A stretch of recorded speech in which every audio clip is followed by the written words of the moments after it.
The team that came together on Galactic Adventures was really a combination from the core game, who had a lot of ideas on where they wanted to take the game, particularly the space game. They combined both the space team and creature team to really work on what we were hearing from our players, where they were having fun and what they wanted more of. And one thing that kept coming up a lot was that I want to see my creature once I get to civilization and once I get to space.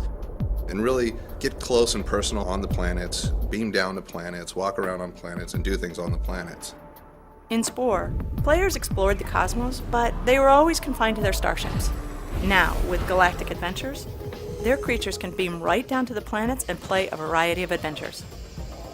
One of the first things a lot of players will do is they'll go into the quick play missions. These don't require any other type of game experience. You just go in. It's almost like being in a virtual arcade. You can decide to play as a very social creature or an aggressive creature, and it's up to you to play it in the way that you want. If you've been playing Spore and you're in space game already, you can take your existing UFOs and fly them down to other planets. We've created 32 new accessories and new abilities. Things like Inspiring Song, Summon Swarm. You could summon a whole swarm of insects and cast them at your target. Jetpack is one of my favorite.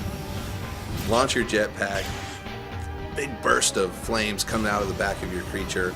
You can see the whole planet in all its glory. You feel like you're flying in air. Your crew is made up of your allies that you made in space games. So you may want a crew that has missile launchers, pulse guns, or maybe this adventure is a more diplomatic type adventure. You're going to want crew members that have shaman parts on them or maybe bard parts on them. Once you've played other people's games, you can make your own.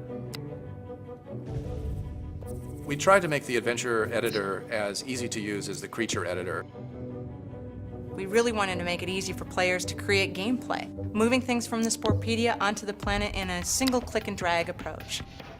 You should be able to drop your toys into the world, hit the play button, and watch it all come to life. So once you've built these galactic adventures, you're free to share them. You just click a button and they're sent up online. Our Spore.com site houses 61 million creations. But the really cool thing is that these things appear in your game. The creations of other players are the things that you're going to be competing against. We'll have leaderboards, high scores, the most played adventures as part of the whole web experience. With Galactic Adventures, I think we've taken a step deeper. We're giving players the ability to create gameplay, and that's a first even for Spore, and I'm really excited to see what they do with that.